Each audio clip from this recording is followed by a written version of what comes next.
welcome back to Open Your Eyes. We are now moving into our second segment, and this will be a conversation that surrounds, actually it's going to be a review of Belize's economic performance from back in 1998 to 2019. And in to discuss that with us is Dr. Osman Martinez, who is an economist on poverty and social development. Dr. Martinez, good morning, sir. Good morning, John. Good morning, Marlene. Good morning, Belize. First of all, allow me to thank God for giving me the opportunity to be here this morning with you, a precious morning. And thank you for the invitation.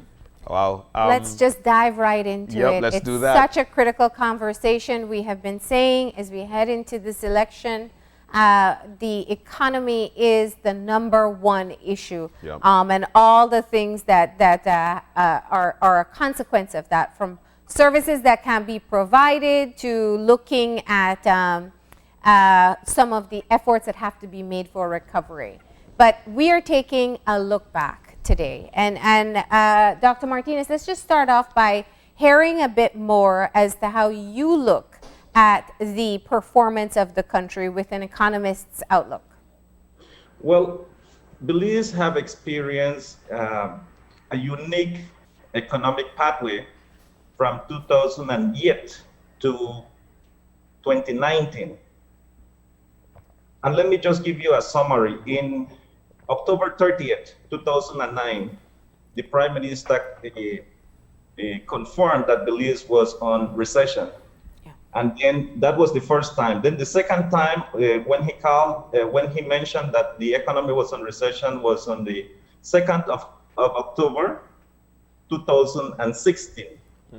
And then the third time that he calls a recession was on December 23rd. That was a Christmas gift, December 23rd, 2019. He said again that we were on recession. No, presently, we are no longer in recession. We are in economic depression.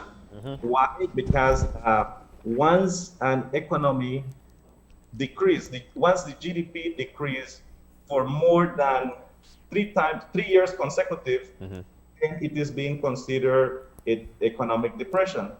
Or if we have more than 10% decline in GDP, then it is being considered an economic depression.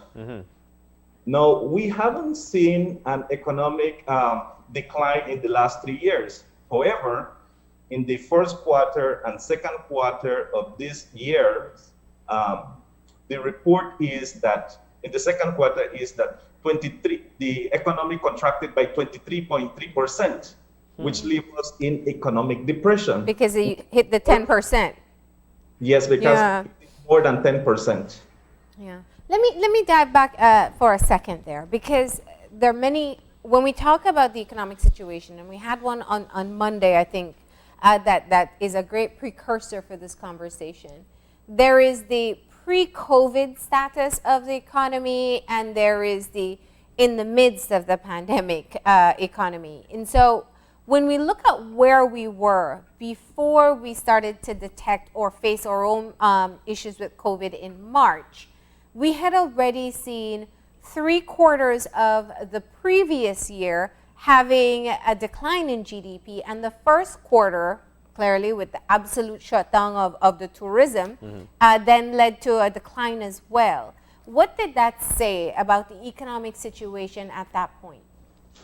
It just reflects that the economic model that Belize have adapted is not the best model.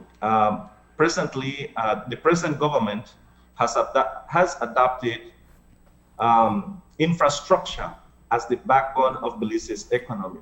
Infrastructure is not the way to go as the backbone of an economy of any nation. Why? Because it is not sustainable.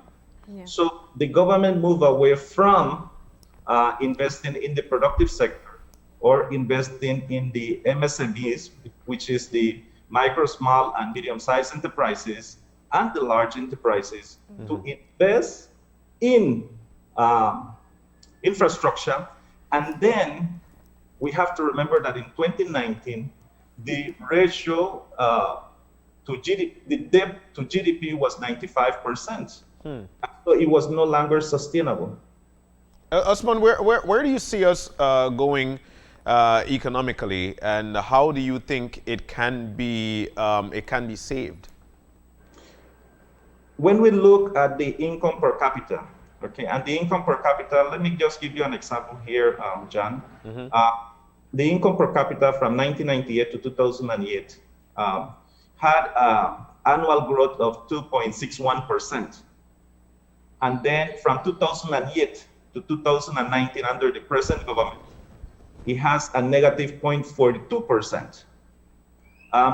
Note that indicator put us, when we compare that indicator to the Caribbean, we are only better off than Haiti.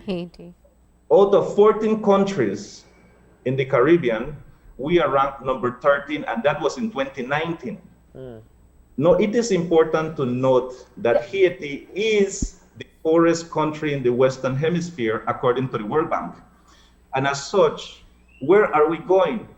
If we continue this trend? I want to just jump in there, because I know that there are some people who will very much understand the terms you're using, but we want to ensure that all our viewers understand. When you talk about income per capita, this is an average that is used to look at kind of, in the simplest terms, and you can correct me, on average what each individual citizen would earn per year. Yes, that is correct. That shows on how much money, if we would have an even distribution of wealth in Belize, that would say that each one of us right now will be getting 4,800 US per year, or 13 US per day. And so that is the distribution of wealth if it was even. However, right now, we rank number 1 in the Caribbean, not only the Caribbean, but in the region, the Caribbean and Central America, as having the biggest gap in the distribution of wealth.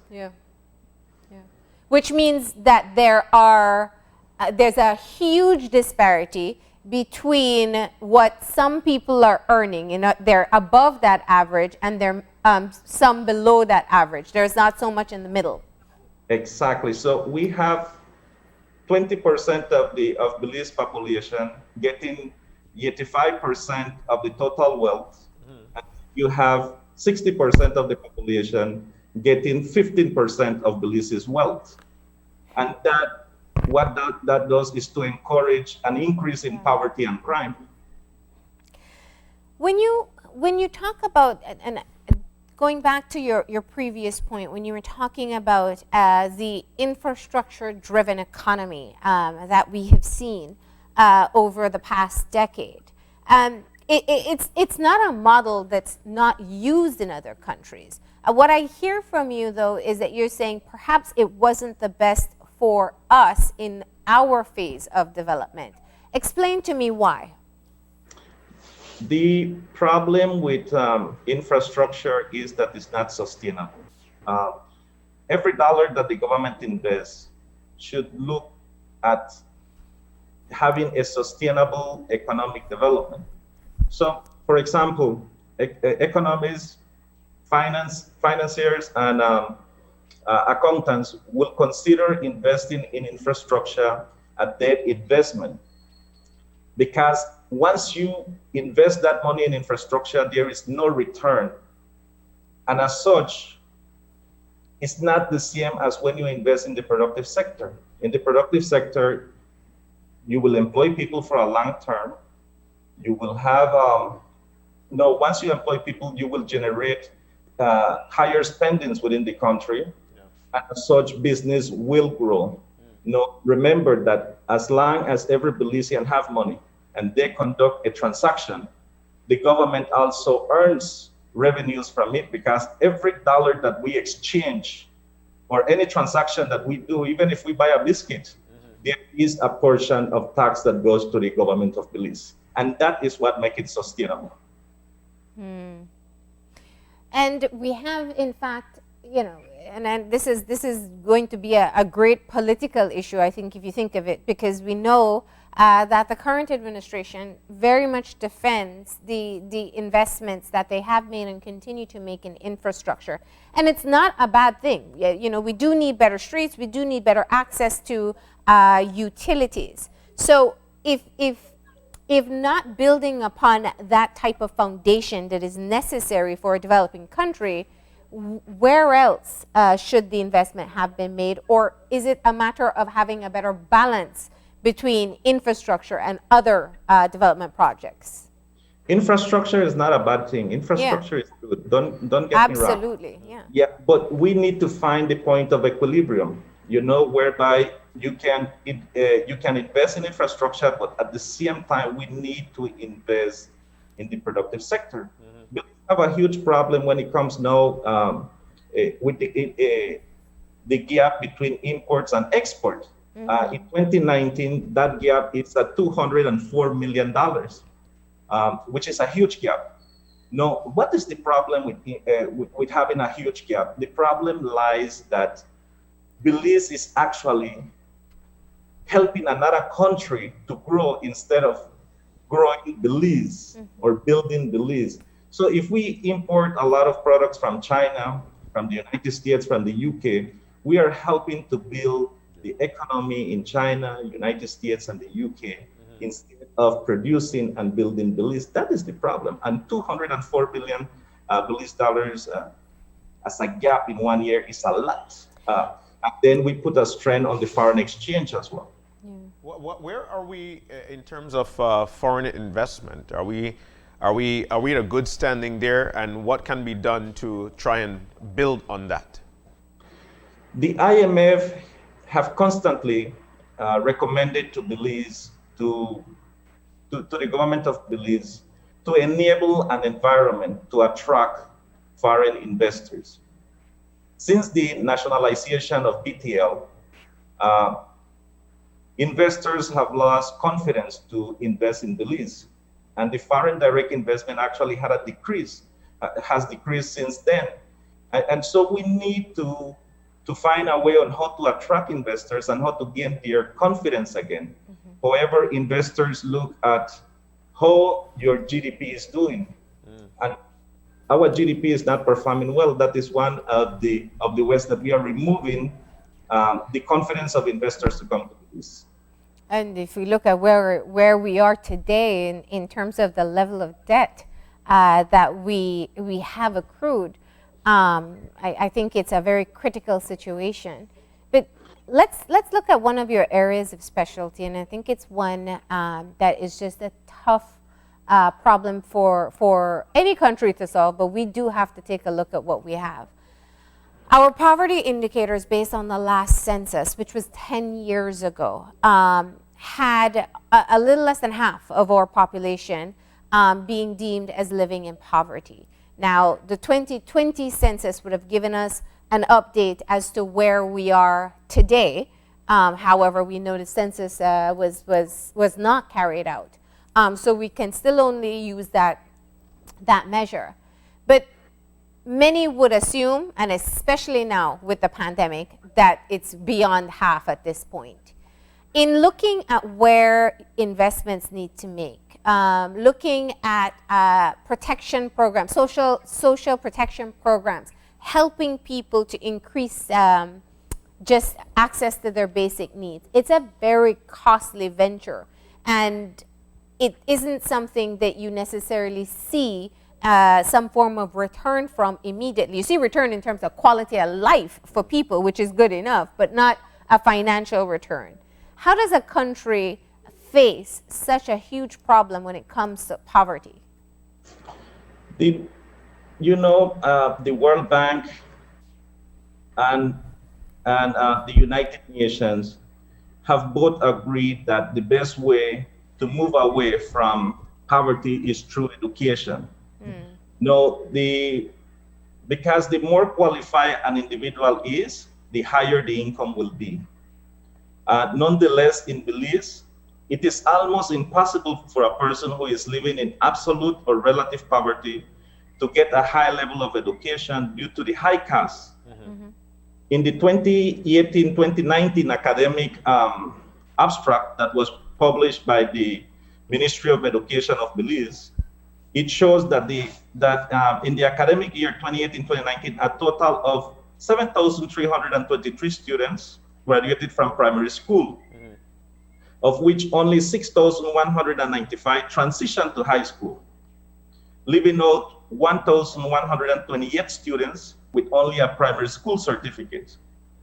In that abstract, it was also reported that a total of 974 students dropped out from high school on that same year. Now, the sum of 1,128 students who did not transition to high school and the 974 that dropped out make a total of 2,102 students that will stay with a primary school certificate only as their highest degree.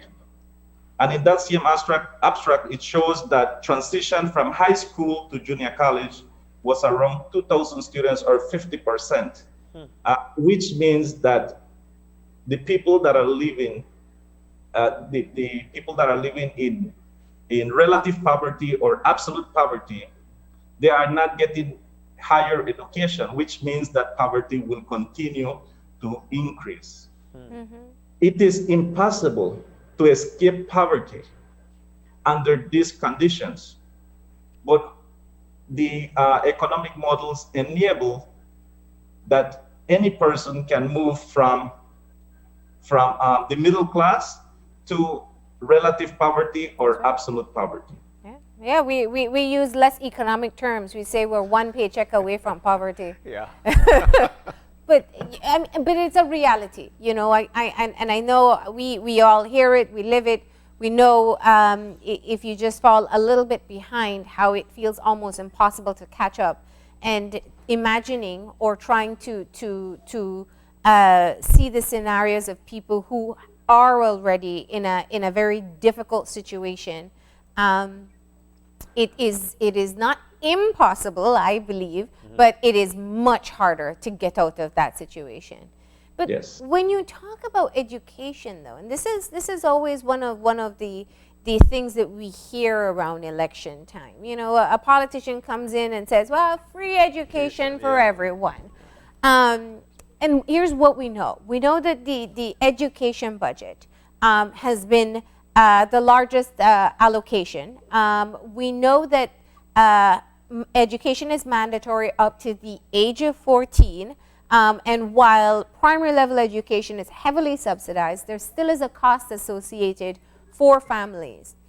When you talk about the economic depression that we're in, and we know the level of debt that the country has, it just seems impossible that any country at this time can practically roll out a free education program for their citizens. Whether we need it is a different story, but whether it's possible is another. From your outlook, what are your thoughts? it is possible. It is possible to do it. And it is an investment that the country will need to do. In a discussion that the World Bank had in relation to education, they look at it as an investment which will give you a returns in 20 years. Yeah. But it is a very, very important one. Mm-hmm. We have to understand that Belize's main problem right now is the tourism industry. Why? Because we did not invest in other sectors. Mm-hmm. But Belize will have to invest in education. Yes, there is a high debt that we have. Mm-hmm. And that high debt, the government will have to develop a robust plan to manage that debt. And at the same time, they will have to stimulate the economy. You cannot do one without the other because we are already in depression, so we will crash if we don't do both simultaneously. Osman, I'd like to, I listened to you carefully because it's very interesting to crunch these numbers and to learn. You did mention that the government would have to make some kind of a robust plan. Do you see a forecast as an economist? Do you forecast that there would be, and I use this word loosely, a retrenchment? Do they have to do a retrenchment as part of a robust plan? The retrenchment will not help. The retrenchment will affect Belize's economy because unemployment will grow. As such, there will also be an increase in poverty and an increase in crime. There is a strong correlation between them. What Belize need to do is to be more efficient on the way how we do things. We don't need to invest in vehicles that cost around $300,000 or have jet cylinders. We need to be more careful in other aspects of the industry. But I think Belize need to focus more in boosting the economy rather than retrenchment. Retrenchment does not work. So I wouldn't recommend to have it. However, we have to be more productive, and we have to enable an environment for every Belizean to be more productive. Osman, we're seeing a lot of these countries, especially with the pandemic, in an economical slide. Things are hard everywhere. What would be your advice to build on our economy during this time and then moving forward? The first thing we need to do is to reduce imports. There is no reason why we should be importing electricity and paying millions and millions of dollars every month. There is no reason. I mean, we can even produce clean energy using solar panels. We can generate an income for the families that are poor by giving them some solar panels, and let us generate our own energy. Belize is a country that most of the year we have sun, windmills, a lot of breeze in the Keys. So we need to decrease imports. And the other part is we need to create an environment to boost the productive sector. If we are not exporting and we are importing, we will not move forward. Wow. Yeah. So that's one of the suggestions that you're making. When you look forward, though, there is clear. We all need to be optimistic and ensure that we are paying attention to the decisions made, given the situation that we're in at this moment. What are some of the critical steps moving forward that you see this country needing to take to get us off the course that we are on? The first thing we need to do is to restructure the debt that we have. It has to be restructured. We have an opportunity right now, even for debt forgiveness, that the government will have to lobby for. And simultaneously, we have to invest. But there are 4 pillars that we need to sit, that the government will, or any administration will have to sit on. And number 1 is we need an honest administration, honest government. 2, we need one that will invest well. So all spending should be well. All spending should have a return. 3, we need an administration that will go digital and intelligence, one that will enable that platform. And 4, we need an administration that will be professional and talented in order to be able to understand the policies that need to be implemented and to have a robust economic recovery plan. All right. Well, I'll tell you what, Osman, a very good conversation. And I think that these conversations are one that we need to continue to have. I always believe that the buy-in of the public, and then again, putting everybody to understand the situation, economic, tourism, it doesn't matter. As long as we understand, then that's when we buy in, and that's when we be more careful in what we do. Osman, it's nice to have had you on the show this morning. And we do hope to have you back sometime again. So thank you. Thank you so very much. Thank you, John. Thank you, Marlene. All right. We're about to take a break. And when we come back, we'll be moving away from crunching the numbers of politics and political atmosphere. And joining Karen along with Jamie, virtual dance competition. How it's going to be done, they'll tell you when we come back.